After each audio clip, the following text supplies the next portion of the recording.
pour des raisons familiales, je me suis retrouvé dans l'obligation d'arrêter mes études. Et du coup, je suis parti travailler. Voilà, le premier boulot qui m'a accepté, c'est McDo, qui m'a vraiment fait confiance. Et où j'ai énormément appris. On parle en fait, de manière très péjorative de travailler dans un fast-food. Mais effectivement, par rapport, je pense, à l'image en fait qui se dégage du fast-food, tu vas sentir la frite, voilà. Mais par contre, sur le plan humain, quand on est jeune, on apprend beaucoup de choses parce on apprend à gérer la pression, on apprend à gérer le rythme, on apprend à apprendre en fait. Et apprendre à apprendre, c'est le plus dur, je pense.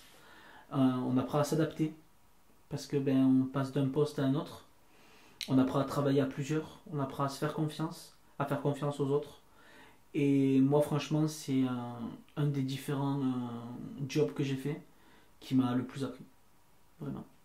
Tu es resté combien de temps au McDo? Je suis resté 1 an chez McDo. Et je suis parti, non pas parce que le boulot me déplaisait, mais tout simplement parce que les horaires sont par contre très particulières.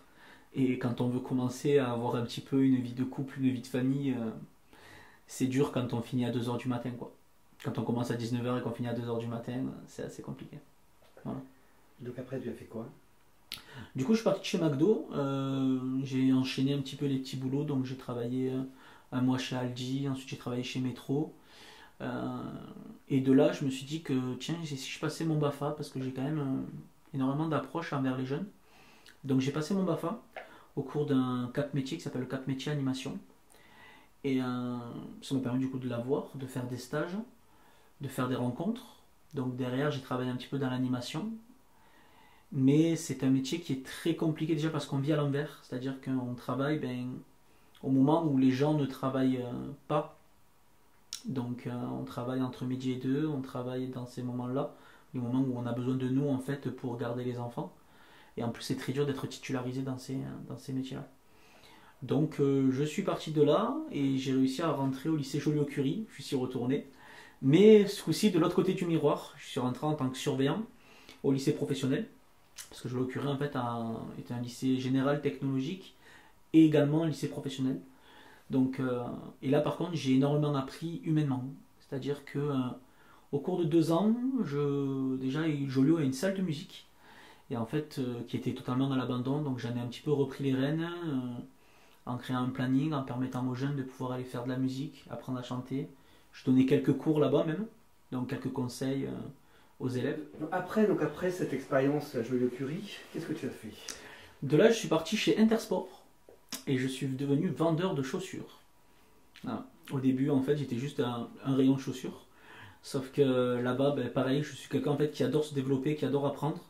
Donc de la chaussure homme, je me suis passé à la chaussure homme et femme, homme, femme, enfant, homme, femme, enfant, running, homme, femme, enfant, running, sport collectif.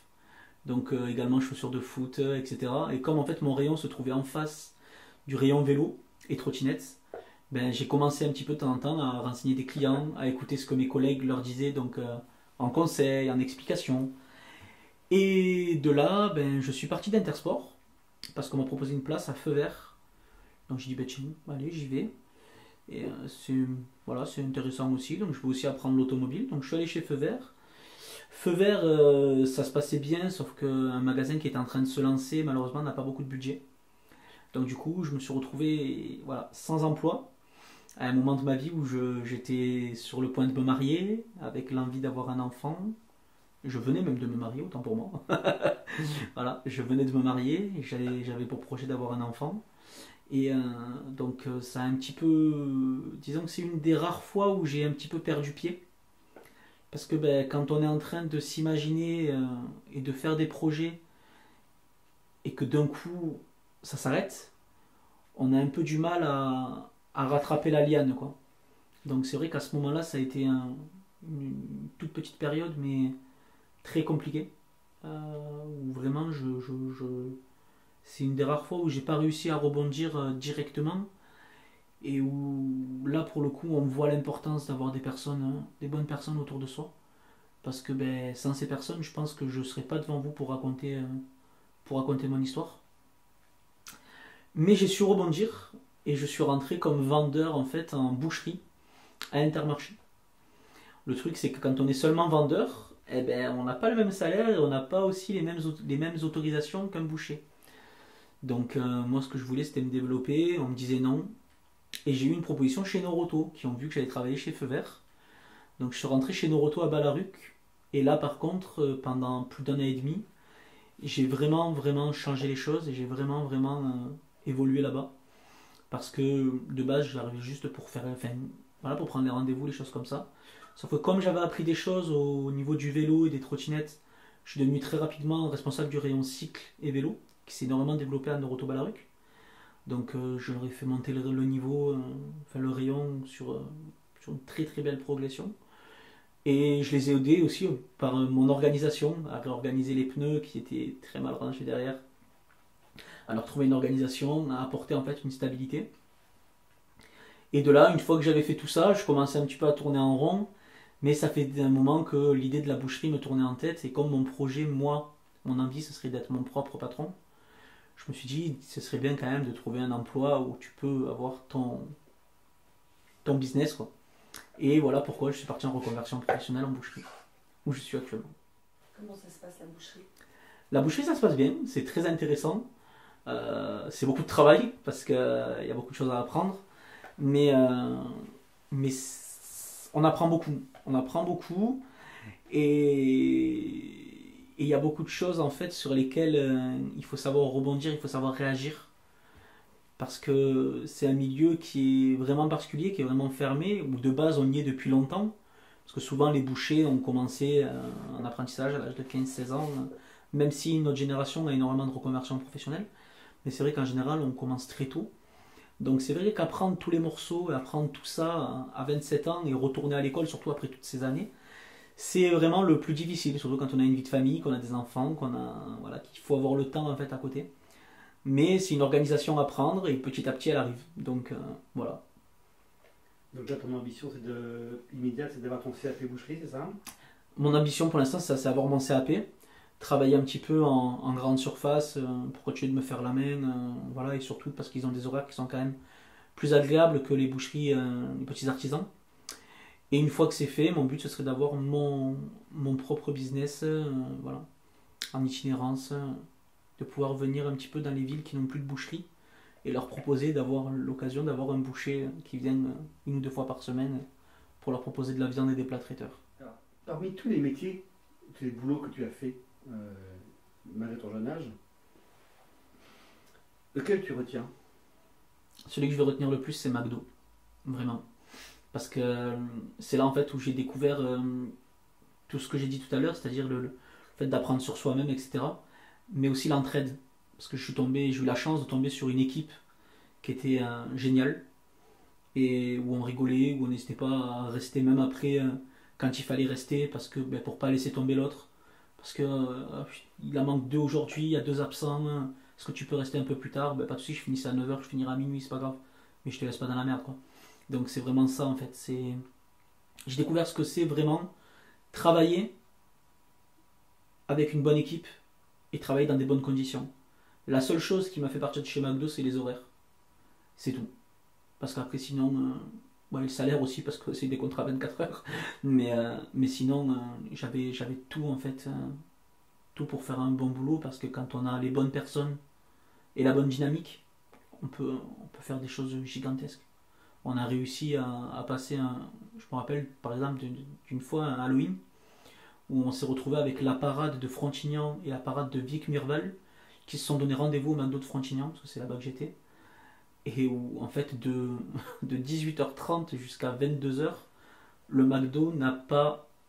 Il y a eu du monde jusqu'à 22h, où on s'est retrouvé avec la directrice qui venait avec nous et qui nous disait: est-ce que tu as soif, qu'est-ce que tu veux boire? Elle a posé des plateaux derrière avec des boissons, et on se relayait juste pour aller boire. Donc, et ce qui est étrange, c'est que c'était la galère, mais une fois que c'était fini, il n'y a personne qui a dit boulot de merde. Non, on était tous là, on disait les gars, on a réussi. Voilà. Et pour moi, c'est ça en fait. C'est travailler, c'est avoir une équipe. Et je sais que si demain je viens à être patron, mon but, si je viens à avoir des employés, c'est leur donner cette dynamique-là. Leur dire C'est pas moi le patron et vous les employés. Effectivement, c'est moi qui vous paye, mais on est une équipe. On est là pour compter les uns sur les autres. Si tu as besoin que je sois là, je serai là. Mais à contrepartie, par contre, si j'ai besoin que tu sois là, j'espère que tu seras là. Voilà. C'est rare d'entendre parler en termes aussi élogieux d'un travail chez McDo qui est plutôt un travail d'étudiant. Non, parce qu'après, il y a aussi des personnes que je connais qui n'ont pas du tout eu une bonne expérience. Mais je pense que tout... Il y a énormément de facteurs en fait qui rentrent en compte. Moi, c'est aussi que c'est une période où j'avais vraiment besoin d'un travail.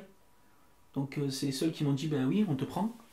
Et puis, j'ai aussi voilà, eu la bonne équipe, eu la bonne dynamique. J'avais aussi, moi, l'envie en fait d'apprendre des choses. Donc, je pense qu'en fait, il y a énormément de choses qui rentrent en compte. Je pense que demain, on peut proposer le meilleur travail du monde à quelqu'un qui n'a pas envie de travailler, il trouvera que le boulot il est horrible. Et par contre, vous proposez le premier emploi à quelqu'un qui a vraiment envie de bosser, il trouvera le boulot qui est quand même bien parce que son seul désir en fait, c'est travailler. Qu'est-ce que t'ont apporté les autres boulots que tu as fait? Des connaissances, énormément de connaissances, des expériences et des lignes sur un CV. Mais surtout des connaissances que je n'avais pas avant. Je suis capable aujourd'hui de pouvoir vous réparer un vélo, alors que la chose que je savais faire avant, c'était éventuellement changer un pneu et remettre ma chaîne sur le dérailleur quand j'allais dérailler.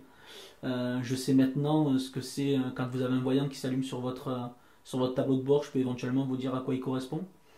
Voilà, je sais ce que c'est des disques, je sais ce que c'est des plaquettes, je connais des tailles de pneus. Je peux vous renseigner sur vos chaussures, vous dire lesquelles sont les mieux adaptées en fonction du boulot que vous faites. Donc voilà, des connaissances en fait, et ça correspond tout à fait à mon chemin de vie, qui est d'apprendre des choses. D'apprendre des choses et de me dire, ben voilà, tu me parles de tel domaine, ben oui, je suis capable d'avoir une discussion avec toi. Euh, voilà, j'ai eu l'occasion de travailler un petit peu dans les coquillages, j'ai eu l'occasion de voilà, toutes ces choses-là.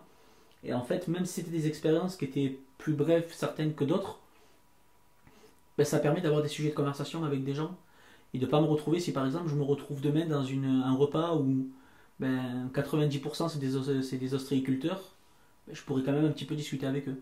Je ne me retrouverai pas à ne pas comprendre de quoi ils me parlent, à ne pas comprendre un traître mot et à subir ma soirée et subir la discussion.